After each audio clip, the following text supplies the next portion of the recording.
साल 2026 की वैशाख पूर्णिमा की सही तारीख और रहस्यमय उपाय। नमस्ते मित्रों, आज हम बात करेंगे एक बेहद खास और अनोखे विषय पर। वैशाख पूर्णिमा 2026 की तारीख को लेकर जो बहुत सारे भक्तों के मन में उलझन पैदा कर रहा है। क्या व्रत 30 अप्रैल को रखा जाए या 1 मई को? ये सवाल आपके पूजा पाठ की सफलता तक तय कर सकता है। आइए इस उलझन का समाधान ढूंढें और साथ ही जानें वो रहस्यमय उपाय जो भगवान विष्णु और माता लक्ष्मी को आपके घर का रास्ता दिखाएगा। लेकिन उससे पहले सावधान हो जाइए, क्योंकि पूजा के दौरान एक छोटी सी भूल है जो 99% लोग अनजाने में करते हैं और उसका भारी परिणाम भुगतते हैं। वैशाख पूर्णिमा का महत्व और तारीख का सच। वैशाख का महीना खुद भगवान नारायण का स्वरूप माना जाता है। इस महीने की पूर्णिमा कोई साधारण दिन नहीं, बल्कि इसे बुद्ध पूर्णिमा भी कहते हैं। इसी दिन भगवान विष्णु ने कूर्म अवतार लिया था। कहते हैं इस रात आसमान से अमृत बरसता है और जो व्यक्ति सही मुहूर्त व विधि से भगवान की पूजा करता है, उसके 7 जन्मों के पाप धुल जाते हैं। पर जब आप सही दिन का चुनाव करें, 2026 की पूर्णिमा तिथि 30 अप्रैल दोपहर से शुरू होकर 1 मई की दोपहर तक रहेगी, तो सवाल उठता है, पूजा व व्रत किस दिन करें?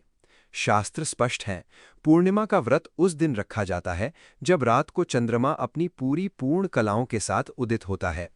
चंद्रदेव की पूजा पूर्णिमा व्रत का सबसे अहम हिस्सा है।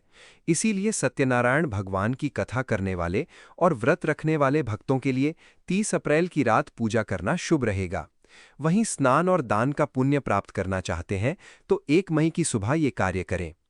ध्यान देने वाली एक भयंकर भूल। अब बात करते हैं उस भूल की जो हर भक्त अनजाने में कर बैठता है। धर्मदत्त नामक एक निर्धन ब्राह्मण की कथा से समझते हैं। उसने पूरी श्रद्धा से व्रत किया, पूजा की, पर फिर भी उसके घर में विपत्ति आई। कारण? उसने अपने मुख्य द्वार पर रात में दीपक नहीं जलाया था, जिससे माता लक्ष्मी, जो पूर्णिमा की रात घर घर भ्रमण करती हैं, उसके घर में प्रवेश नहीं कर सकीं। साथ ही तुलसी के पत्ते उन्होंने बिना स्नान किए हाथों से तोड़ लिए। ये छोटी सी अशुद्धि भगवान विष्णु को अत्यंत अप्रसन्न करती है। इसीलिए पूजा के दौरान अपने मुख्य द्वार पर गोघृत का दीपक जलाना आवश्यक है और तुलसी के पत्ते पहले दिन ही तोड़कर रखें। पूजा की सटीक विधि। 30 अप्रैल की सुबह सूर्योदय से पहले उठकर स्नान करें। यदि नदी में स्नान संभव न हो तो पानी में गंगाजल और काले तिल मिलाएं। हल्के रंग के स्वच्छ वस्त्र पहनें, काला या गहरा नीला रंग न पहनें, क्योंकि वो शनि राहु के प्रभाव बढ़ाते हैं। जब आप सही दिन का चुनाव करें, मंदिर को साफ करें और पीले कपड़े पर भगवान विष्णु व माता लक्ष्मी की प्रतिमा स्थापित करें। तांबे के लोटे में जल, गंगाजल, सिक्का, सुपारी, अक्षत भरें, ऊपर आम के पत्ते या अशोक रखें और नारियल से आवृत करें। भगवान को चंदन का तिलक और माता लक्ष्मी को कुमकुम अर्पित करें। गेंदे के पीले फूल चढ़ाएं। पंचामृत का भोग लगाएं, जिसमें दूध, दही, घी, शहद, शक्कर और तुलसी के पत्ते शामिल हों। तुलसी के पत्ते पूरे दिन पहले तोड़ें। सत्यनारायण कथा सुनें, ध्यान से कथा के स्वरूप का ध्यान करें और आरती करें। रात में चंद्रमा को अर्घ्य। जब चंद्रमा पूरी तरह आसमान में चमकने लगे, तब गाय का कच्चा दूध लें, उसमें शहद, गंगाजल और सफेद फूल डालकर खुली छत पर जाकर चंद्रमा को अर्घ्य दें।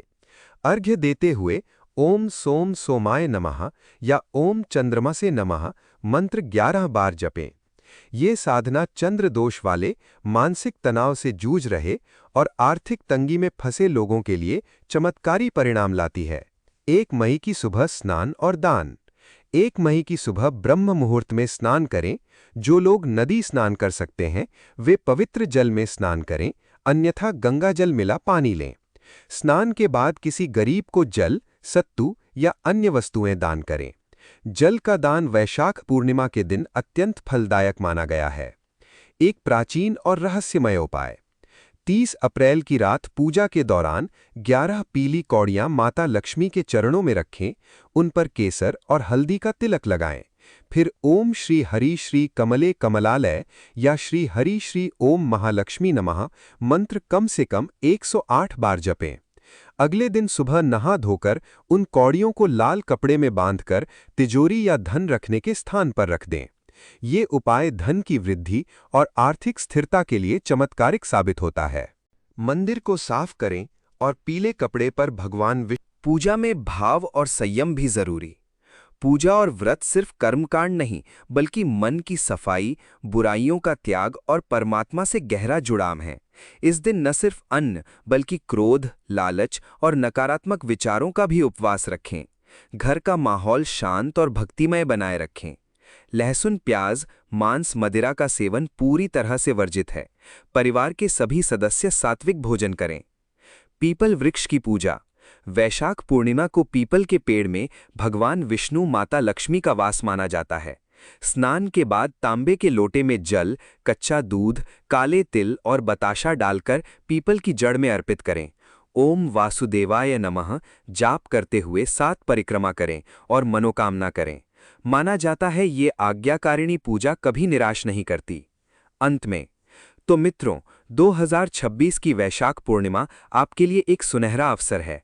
30 अप्रैल को उपवास और रात्रि पूजा, 1 मई की सुबह स्नान और दान। इस संयोजन को पूरी श्रद्धा और शुद्धता से अपनाएं। मुख्य द्वार पर दीपक जलाना और बिना नहाए तुलसी न तोड़ना, ये 2 मंत्र आपके व्रत की सफलता के लिए अनिवार्य हैं। ये दिन सिर्फ एक तारीख नहीं, बल्कि आध्यात्मिक शक्ति का एक द्वार है जो आपके जीवन में समृद्धि, शांति और खुशहाली लाएगा। जब आप इस बार की वैशाख पूर्णिमा पर अपने दिल, दिमाग और आस्था से भगवान की शरण में जाएंगे, तो आपको स्वयं अनुभव होगा कि कैसे आपके जीवन के नए दरवाजे खुल रहे हैं। भगवान आपकी हर गलती को माफ करने वाले हैं, बशर्ते आपका मन सच्चे प्रेम और पवित्रता से भरा हो। अगर आपको ये वीडियो पसंद आया हो तो कृपया लाइक करें और इसे अपने परिवार, मित्रों के साथ जरूर शेयर करें। हमारा चैनल प्राचीन फैमिली आप सभी के लिए ऐसे ज्ञानवर्धक वीडियो लाता रहेगा। सब्सक्राइब करें और बेल आइकन दबाएं ताकि अगली वीडियो सबसे पहले आपके पास पहुंचे। और हाँ, हमने इस वीडियो में 1 लाख लाइक्स का चैलेंज रखा है। जैसे ही ये लक्ष्य पूरा होगा, मैं आपके लिए लेकर आऊंगा एक ऐसा गुप्त रहस्य जो मेरी पूरी जिंदगी बदल चुका है। तो जल्दी करें, लाइक करें, शेयर करें और हमारे साथ जुड़े रहें। फिर मिलेंगे अगली ज्ञानवर्धक वीडियो में। तब तक के लिए ओम नमो भगवते वासुदेवाय। पूजा में भाव और संयम भी जरूरी। पूजा और व्रत सिर्फ